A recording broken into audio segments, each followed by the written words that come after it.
I'm Graham Buchan. I first encountered ABC at the very beginning of '78, and I became a regular freelance editor and was with ABC through till January of '82, so 4 good years. Well, the reason I got into ABC, and I thank ABC for this, was that I had encountered this equipment about 6 months before. I was in a job with EMI in London. I didn't like EMI as a company. I knew I was going to leave them, but they had a couple of U-matics and the old Convergence Corporation edit controller. This was my first ever encounter with video editing. Prior to that, I was like a film guy. I thought, you can't edit this stuff. And that system could edit to an accuracy of, say, 2 frames. I left EMI and I freelanced for about 3 or 4 months around London. Then I went to see ABC. I said, I know this kit, I can make this kit work. And I was told, well, this is news, this is different. So I said, well, try me out. And I went in on a Saturday night. I cut 2 stories.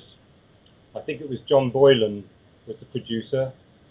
I actually found it kind of easy. And having proved myself, I was accepted. And I have to say that because for a long time, I had been trying to get with the ITV companies, with the BBC. I never seemed to get past the interview stage. And suddenly, here was a company who said, if you can do the work, we'll employ you. And that was refreshing and welcome. I liked the work. I liked the money we were earning. I liked the travel. As you know, an edit kit usually consisted of 3 U-matics, a time-based corrector. There was a thing called a Syntec, I believe, which was something to iron out currency fluctuations, 2 or 3 monitors, a little sound mixer. So this all went in large fiber cases. I think the average edit kit that we traveled with would be 350, 400 kilos, a lot of kit. And that would go excess baggage. So the times we got to the airport, usually in a couple of cabs, unloaded, weighed all the kit, it went down the chute, we paid several £100 for excess baggage. Reverse operation at the other end. Sometimes you'd arrive somewhere and think where there's no transport. I once remember hiring an entire bus to carry the kit to where I needed to go. I guess nowadays there's nothing. I guess nowadays people are using camcorders and laptops. I don't know. I've been out of the news business for a very long time. But that was a significant part of what we did. Quite a lot of the work was in Carburton Street, but then opportunities to travel came fairly quickly. My first travel job was to Germany. Subsequently, trips to a good many European countries, 3 or 4 North African countries, the Middle East, Iran.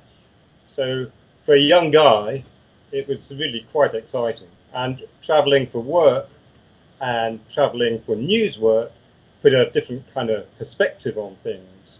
And obviously, when you were traveling for news, you would quite possibly be in and out of the country quite quickly. Certain trips, for instance, I had a trip to Israel where the time off I was able to spend getting a car, exploring Israel. In Cairo, I spent, I think, 6 weeks or something in my first year of work at ABC. In Cairo, we were fairly tied close to the bureau because the phone system was no good. We had to be in walkie-talkie distance. But even so, it was an opportunity to explore these places, perhaps more than the average tourist would do. But on the other kind of trip where it was all go, you would hardly see anything other than your hotel room, the airport, and the TV station. So it was a variety of kinds of travel, but always interesting. My first trip to Poland was in the spring of '79, May, and the story was John Paul II, who had been elected Pope and was now back touring his homeland. So our first stop was Warsaw, and it was a very hot month of May in Warsaw. I remember the equipment was going down like dead flies. It was so hot. But never mind that. Then the whole army of the three networks moved down to Krakow. And compared to Warsaw, Krakow was a beautiful city. And I remember, it must have been in the first 1 or 2 days, just walking around the centre of Warsaw, thinking, this is a lovely place. You heard jazz coming out of windows, you smelt bread being baked. The place was just gorgeous.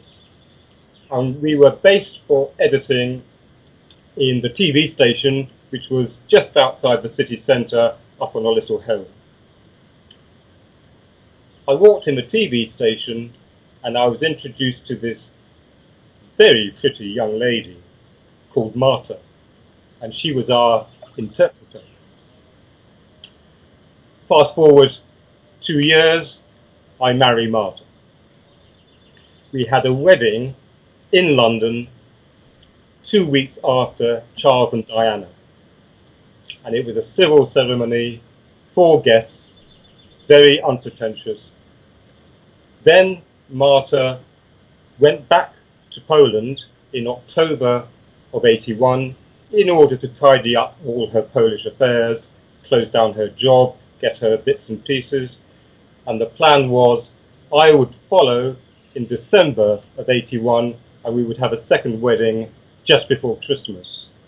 Made all the arrangements, and then of course on the 13th of December, Polish government declares martial law, the borders are closed, there are no more flights, and for about 6 months there was not a phone call to be made, not a letter to be sent, not a telegram, because the country was effectively sealed off. So our second marriage never happened. Marta eventually reached the UK on the day of the London Marathon in '82. We came home in a cab from Heathrow, and of course where I live is right in the midst of the London Marathon. So it took about an hour to actually get home from only a mile away. So that was the start of proper married life. But happy ending. Yes. Looking back, I think that was such a great formative experience for me. I wouldn't have had it any other way. I didn't remain an editor for that long. I moved on to directing and other things. Editing is a great training for directors, and I wouldn't have had it any other way. I don't really know about the news business these days, but at the time it was a learning experience. I made good friendships. It set me up in many ways, and it was good.